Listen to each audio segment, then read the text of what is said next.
اور ٹکڑا توڑ کر اس کے منہ کے قریب کیا۔ صرف ایک نوالا میرے لیے زیان۔ زیان نے کانپتے لبوں سے انکار کرنے کی کوشش کی، لیکن دادی کے چہرے پر بہتے آنسو اور لرزتی مسکراہٹ دیکھ کر اس نے دھیرے سے نوالا قبول کر لیا۔ زبیدہ بیگم کی آنکھوں میں خوشی کے آنسو جھلملانے لگے۔ یہ ہوئی نا بات میرا شہزادہ۔ زیان نے چند زہر مارنے والے کھا لیے۔ کچھ ہی دیر بعد زیان کا دل تھوڑا نرم پڑا۔ زبیدہ بیگم نے اسے پانی کا گلاس تھمایا، جسے اس نے ایک ہی سانس میں ختم کر دیا۔ پھر زبیدہ بیگم نے اس کے ہاتھ میں میڈیسنز رکھی۔ یہ بھی کھا لو بیٹا، تاکہ تمہیں سکون کی نیند آ سکے۔ میرا دل ٹوٹ جاتا ہے جب تمہیں اس حال میں دیکھتی ہوں۔ زیان نے پہلے جھجک کر دیکھا، پھر دادی کی آنکھوں میں جھلکتے آنسو دیکھ کر چپ چاپ دوا نگل لی۔ زبیدہ بیگم نے اس کے بال سہلائے، اسے بستر پر لٹایا اور کمبل اڑا دیا۔ زیان نے آہستہ سے دادی کا ہاتھ مضبوطی سے تھام لیا، گویا وہ چاہتا ہو کہ یہ ہاتھ کبھی نہ چھوٹے۔ سو جاؤ میرے بیٹے، اللہ تمہارے خوابوں میں روشنی بھر دے، زبیدہ بیگم نے کانپتی آواز میں کہا۔ زیان کی پلکیں بھاری ہو گئیں، اس کی نیلی آنکھوں کی چمک مدھم پڑتی گئی اور وہ سکون کی نیند میں ڈوب گیا۔ زبیدہ بیگم کچھ لمحے اس کے پاس بیٹھی رہیں، پھر آہستہ آہستہ اس کا ہاتھ اپنے ہاتھ سے الگ کیا۔ ان کی آنکھوں سے آنسو ٹپک رہے تھے، لیکن چہرے پر ایک دعاؤں بھری مسکراہٹ تھی۔ وہ آہستگی سے کمرے سے باہر نکلی اور سیڑھیاں اتر کر اپنے حصے کی طرف واپس چلی گئیں۔ ملیشیا کی رات اپنی نرم چاندنی بکھیر رہی تھی۔ شہر کی روشنیوں سے جگمگاتے راستوں کے بیچ ایک بڑے بوتیک کی اوپری منزل پر چھوٹا سا کمرہ تھا۔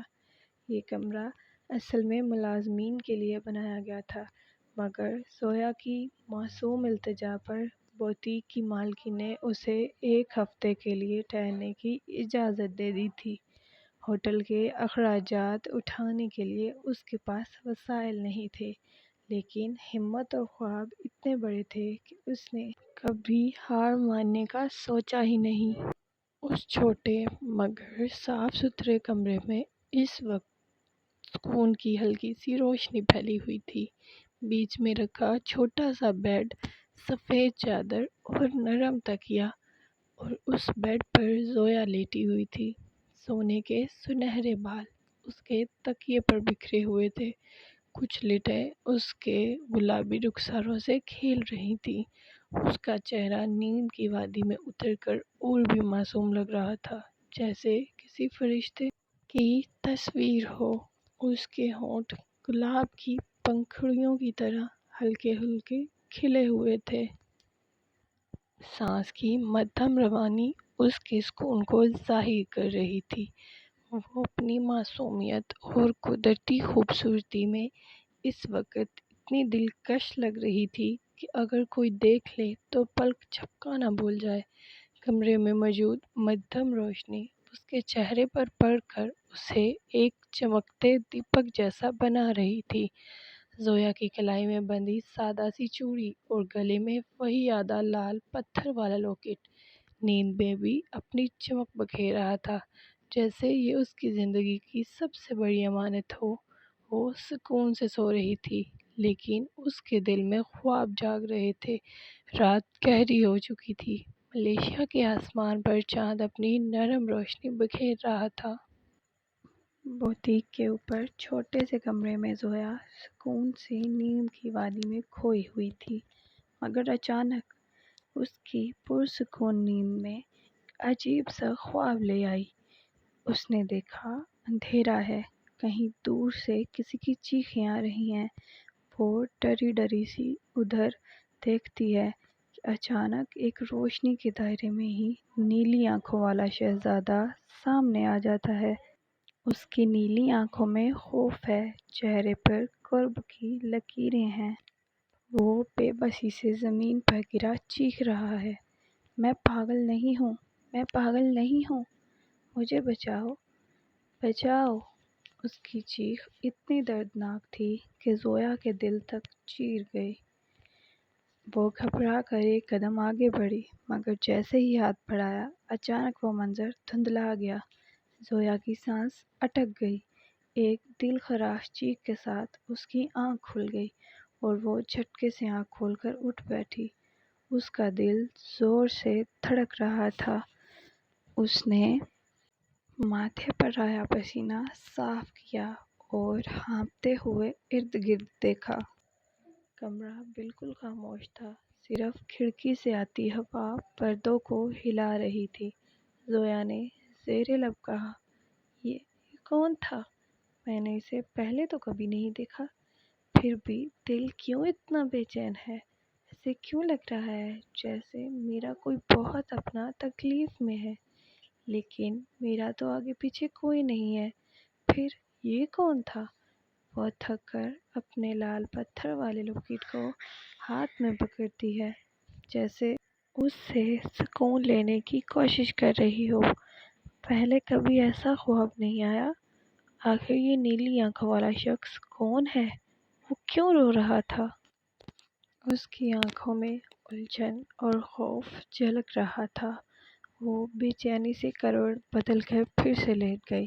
شاید یہ سب میرا وہم ہے، مجھے کل کام پر توجہ دینی ہے۔ یوں سوچتے سوچتے وہ آہستہ آہستہ دوبارہ نیند کی آغوش میں چلی گئی۔ صبح کا نیا سورج ملیشیا کے آسمان پر اپنے سنہرے رنگ بکھیر رہا تھا۔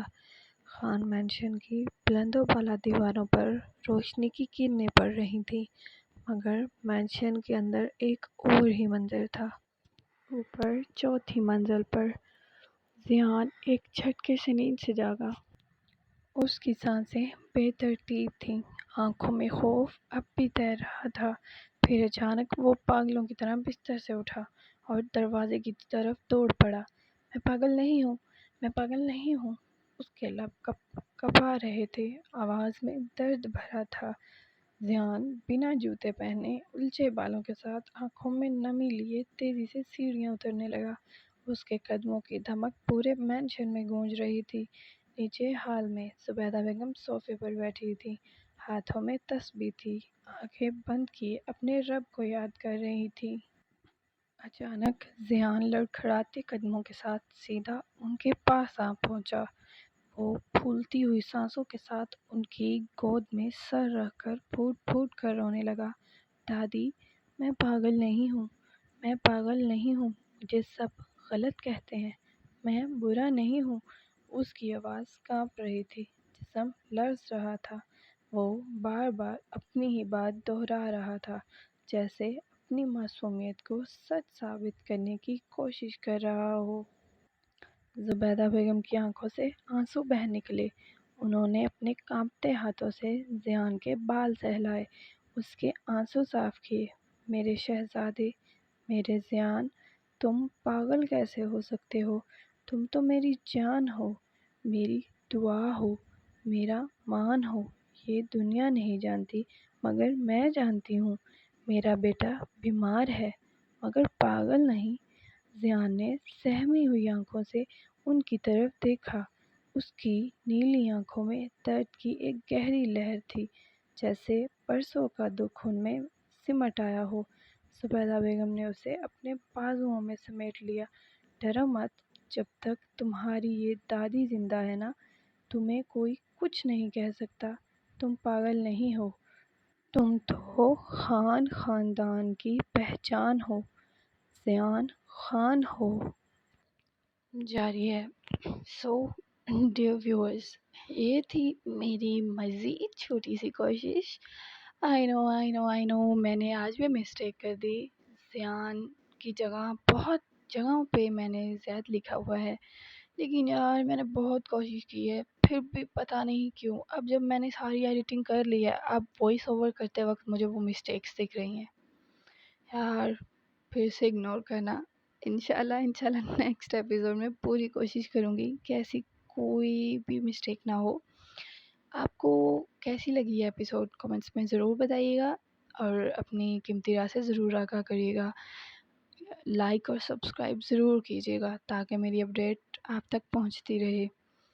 اوکے کیوٹیز، اپنا ڈھیر سارا خیال رکھیے گا، تو میں ہمیشہ یاد رکھیے گا، لائک سبسکرائب مت بھولیے گا۔ اوکے ٹھیک ہے، اللہ حافظ۔